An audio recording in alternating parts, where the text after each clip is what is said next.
An evolution in depth charge technology created a ruthless sub-killer called Hedgehog. In the black winter waters of the Atlantic, ships vanished not because escorts failed to fight, but because the ocean concealed a silence that weapons could not penetrate. Amid this growing crisis, an unlikely chemist examined the problem from an entirely different angle, uncovering a flaw so fundamental that its correction would redirect the course of a global war.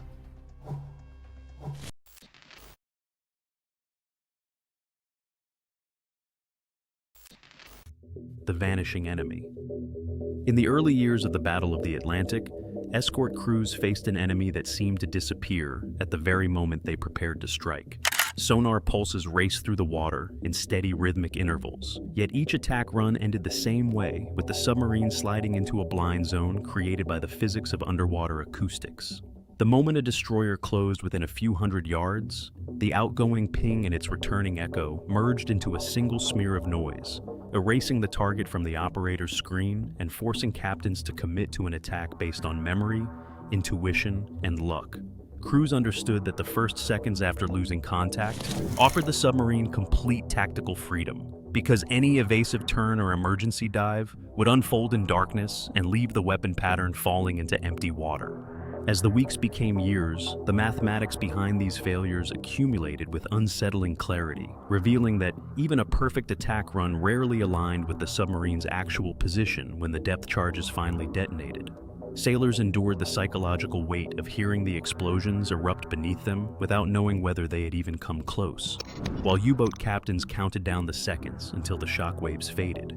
In these moments, the Atlantic did not behave like a battlefield shaped by strategy, but rather like an equation whose variables overwhelmingly favored the hunter below.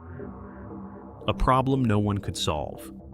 The inability to hold a submarine on sonar during the final seconds of an attack created a strategic crisis that reached far beyond individual convoys, because Britain's survival depended on a continuous flow of fuel, grain, and munitions from across the Atlantic. Admiralty reports tracked losses with a precision that grew more alarming each month, noting that ship after ship disappeared beneath torpedo wakes, while escorts exhausted their depth charge stores with little measurable effect. Commanders argued over tactics, engineers tested incremental improvements, and intelligence officers traced wolfpack movements. Yet none of these efforts addressed the central technical flaw that rendered the majority of attacks ineffective. Operational research teams eventually confronted a disturbing truth that reframed the entire conflict. When analysts compared logs from both successful and failed engagements, they found that nearly half of the U-boats destroyed by depth charges had not been struck because escorts predicted their movements accurately, but because the submarines inadvertently maneuvered into the projected escape path that the attackers had guessed. This meant that victories came not from tactical superiority, but from coincidences that aligned the wrong turn of a submarine with the right moment in an attack cycle. The revelation spread quietly through staff rooms because it implied that the war at sea hinged on an illusion of effectiveness that could collapse at any moment. For Churchill, whose private writings later acknowledged that the submarine threat frightened him more than any aerial bombardment, the implications were profound. If the mathematics underlying current tactics guaranteed failure unless chance intervened, then the Allies needed a method that removed guesswork entirely and allowed a ship to strike while the submarine remained visible on sonar. Such a capability existed only as theory, waiting for someone willing to challenge every assumption that had shaped naval warfare for a generation. The outsider who thought differently. The person who would attempt to overturn decades of naval doctrine did not emerge from the ranks of seasoned officers or career weapons designers, but from the quiet, meticulous world of physical chemistry. Charles Goodeve had built his scientific reputation by studying how the human eye interprets color, yet those who knew him well recognized a temperament shaped by relentless curiosity and a willingness to test ideas that conventional thinkers dismissed.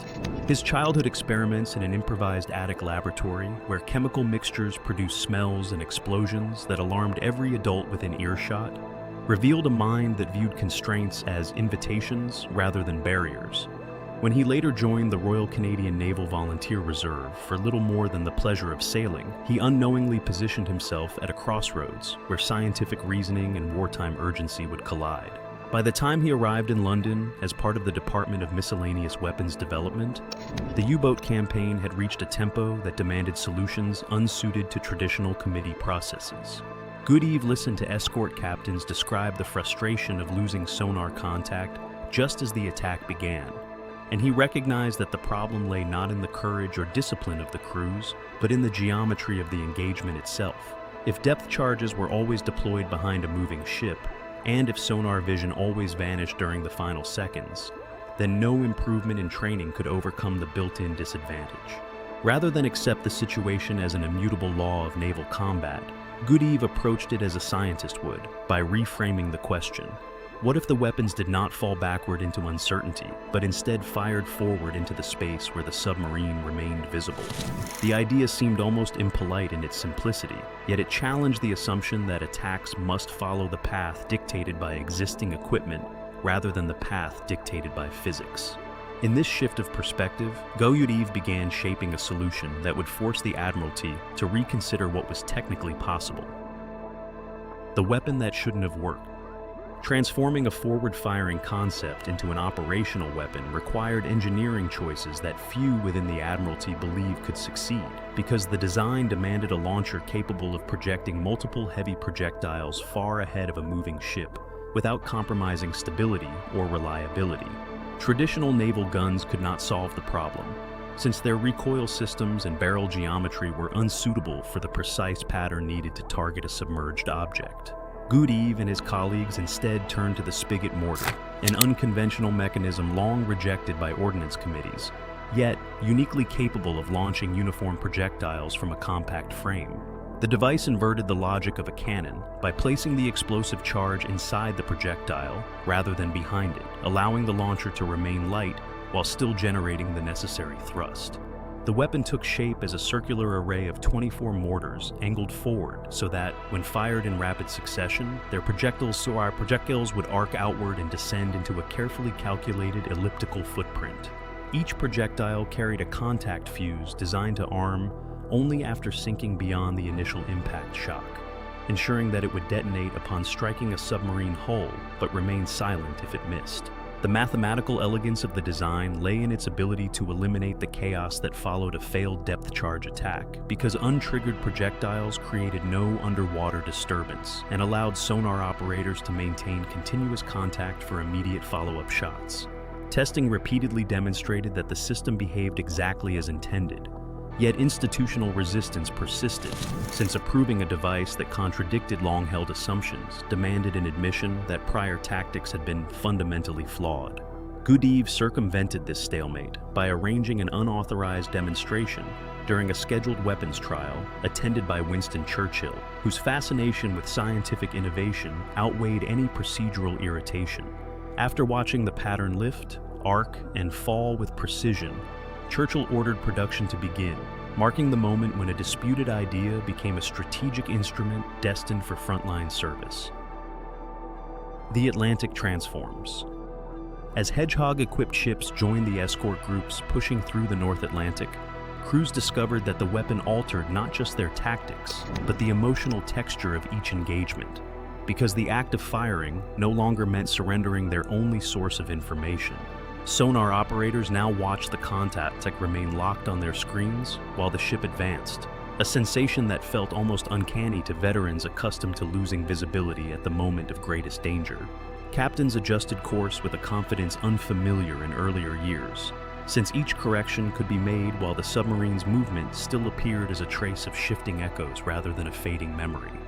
When the pattern splashed ahead, operators continued tracking without interruption, allowing a second or third salvo to follow before the submarine could disappear into the deep.